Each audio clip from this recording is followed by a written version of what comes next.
Welcome to Stillwater Chronicles. Tonight, we settle into a story about a child who plays music from a life she has not yet lived.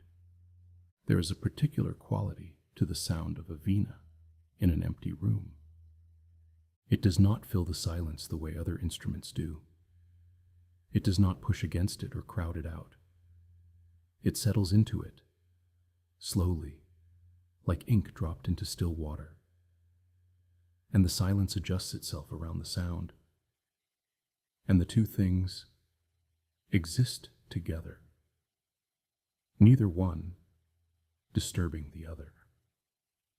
If you have ever sat in a room where a veena was being played, you know the feeling. Something in the chest opens, just slightly. Something in the mind goes quiet in a way that ordinary quiet never quite manages.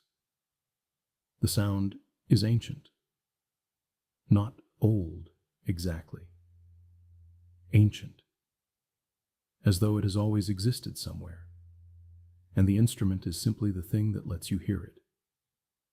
That is where we begin, in a house in Chennai, in the blue hour before evening, that soft, uncertain time when the day has not yet decided to end. A child is playing. Her name is Meera. She is 9 years old and small for her age. And when she sits cross-legged on the practice mat with the veena resting against her left shoulder, she looks like someone who has always sat that way. Like the posture was built into her before she was taught it. Her fingers move across the strings with a certainty that has no business belonging to a 9-year-old's hands. Not a mechanical certainty, not the careful precision of a child reciting something memorized, but something looser and deeper, something that knows. Her mother, Lakshmi, stands in the doorway. She stands there often in that particular way, one shoulder against the frame, arms folded gently, watching. She has watched Meera play since the girl was 4 years old, and first reached for the instrument with both hands and said, simply and quietly, that she wanted to learn. Not asked, said, as though it were a fact she was reporting rather than a wish she was making. That was 5 years ago. And in those 5 years, Meera had learned things that took other students decades to learn. Her teachers, kind, careful women who had spent their lives inside this music, would watch her play, and then look at one another with expressions Lakshmi had learned to recognize. Not quite discomfort, not quite wonder, something in between, something that had no good name. Tonight, Meera is playing something Lakshmi does not recognize. This is not unusual, exactly. Meera often played things Lakshmi didn't recognize. She was not a musician herself. She could appreciate the music, could feel its beauty the way anyone can feel the beauty of a thing they don't fully understand. But she did not have the vocabulary to name what she was hearing. Usually she assumed it was a raga she hadn't encountered. Usually she let it wash over her, and simply felt grateful that the house was full of something so lovely. But tonight is different. Tonight, something about the music makes her stay very still in the doorway, instead of moving through it. Something makes her listen in a different way, not with appreciation, but with attention. As though the music is trying to tell her something, as though it is waiting to be recognized. The melody rises and falls. It has a particular shape, searching, then resolved, then searching again. There is a phrase within it that keeps returning, like a question being asked in different ways. And each time it returns, it is slightly different, slightly deeper. And each time Lakshmi hears it, She feels something she cannot name, shifting somewhere in her chest. She watches her daughter's hands. They move without hesitation, without the small pauses and recoveries that even skilled adult players produce. Those tiny moments of recalibration that remind you a human being is doing this, and not something else entirely. Meera's hands simply move, the way water moves, the way breath moves, as though the music is not being produced, but released. Later that evening, Lakshmi described the melody to Meera's teacher, a small, precise woman named Kamala, who had taught in the city for 40 years, and who had, over those 40 years, heard almost everything there was to hear in this tradition. Kamala listened to the description. She asked Lakshmi to hum what she could remember of it. Lakshmi hummed badly and apologetically, and Kamala listened with her eyes closed and her head slightly tilted. And when Lakshmi finished, Kamala was quiet for a moment. Then she said, "Where did Meera learn that?" Lakshmi said she didn't know. Kamala said she would come to the house the following week to hear Meera play it herself. Her voice was careful, measured, the voice of someone who has noticed something and has not yet decided what to do with what they've noticed. When Kamala came, she brought with her a man named Suresh, a musicologist from the university, older than Kamala, with the kind of stillness that comes from spending a lifetime listening carefully. He sat in the corner of the practice room with a small recording device and his hands folded in his lap, and he watched Meera play. Meera played for 40 minutes. She played 3 pieces that Kamala recognized, and then she played the thing she had been playing the night Lakshmi stood in the doorway. And then she played 3 more things that no one in the room had ever heard. When she finished, she placed her hands in her lap and looked at them both with clear, unconcerned eyes. Suresh turned off his recording device. He did not say anything for a long moment. Then he looked at Kamala, and Kamala looked at him, and something passed between them that Lakshmi didn't have the language for. He said, "I need to check something." He said, "I will call you." He called 4 days later. He had spent those 4 days, he said, going through archives. He had played Meera's recording for 3 colleagues, specialists, each of them, without telling them where the recording came from. He had asked them to listen and to tell him, if they could, anything about the source. All 3, independently, had said the same thing.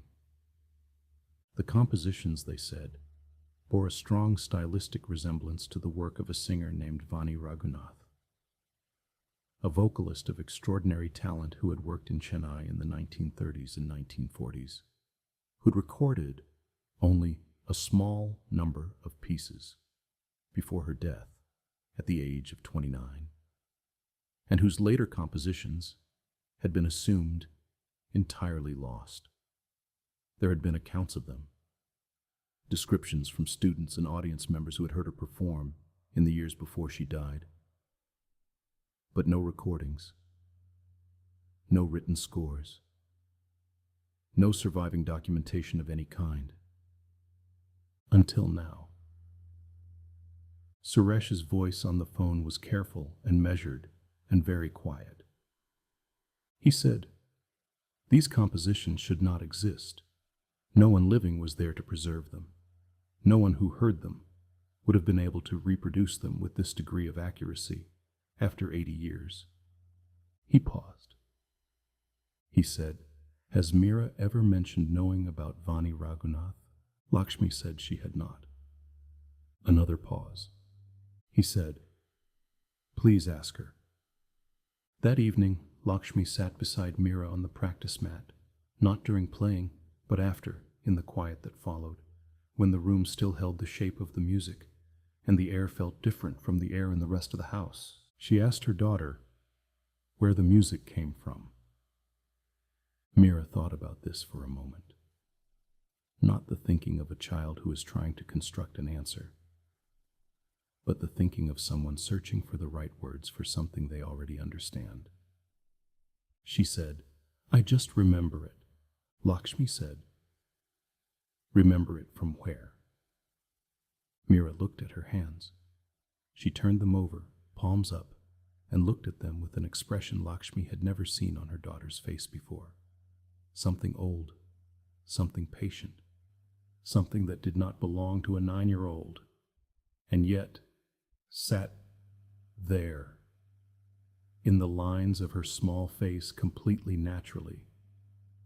She said, "From before." Lakshmi was quiet. Meera said, "It was different then. The house was different. The city sounded different. But the music was the same. The music was always the same." Her voice was entirely calm. Not the calm of someone who does not understand what they are saying. The calm of someone who has known something for a long time and has simply been waiting for the right moment to say it. Lakshmi did not sleep well that night. She lay in the dark and listened to the house settle around her, and thought about her daughter's hands on the strings. She thought about the expression on Kamala's face. She thought about Suresh's careful, measured voice, saying, "These compositions should not exist." She thought about the way Meera had said, "From before," not "from a dream," not "I made it up," not any of the things a 9-year-old says when they don't know how to explain something. Just from before, as though before were a place she could describe, a place she had been, a place she still, in some way, partially occupied. The ceiling of the bedroom was pale gray in the dark. Outside, the city made its night sounds: distant traffic, a dog somewhere, the wind in the neem tree in the courtyard. Ordinary sounds, ordinary night. And yet Lakshmi lay very still and felt, at the edges of her ordinary life, the presence of something she had no framework for. Not a threat, not anything dark or hostile, just something vast and patient and quiet. Sitting just outside, the reach of everything she thought, she knew. In the weeks that followed, Suresh came to the house several more times. He brought his recording equipment. He sat in the corner and listened. He was always careful, always measured, always precise in his questions, and restrained in his reactions. He was a man who had spent 40 years studying music that was old and complex and layered, and he had learned, over those 40 years, to be very careful about what he claimed to know. But one afternoon, after Meera had played for an hour and then gone to have her snack, Suresh sat in the practice room for a long time without moving. The room was quiet. The veena rested on its stand, the strings still faintly vibrating with the last thing they had been asked to say. He said to Lakshmi, "In 40 years, I have never encountered anything like this." He said, "Vani Raghunath died before finishing her life's work. She spoke about it. Her students wrote about it. There are letters. There are accounts. She had 20 pieces she had written and not yet recorded.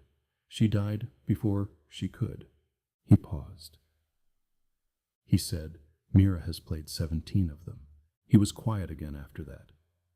And Lakshmi was quiet. And the room was quiet. And outside, through the open window, the neem tree moved in a small wind. And somewhere in the house, a child was eating her snack and humming something very softly to herself. That evening, Lakshmi watched Meera fall asleep. She sat in the chair by the window and watched her daughter's breathing slow and deepen, and her face settle into the uncomplicated stillness of sleep. And she thought about before. She thought about what it might mean for before to be a place that could be carried forward. She thought about love that outlasted the body that had held it, and grief that did not know it was grief, and music that refused to be lost. She thought about a woman she had never met, who had died young with 20 songs still inside her. And she looked at her daughter's sleeping face, and she felt something too large and too quiet for language. And she let it rest there, unnamed and unresolved, the way certain truths need to remain.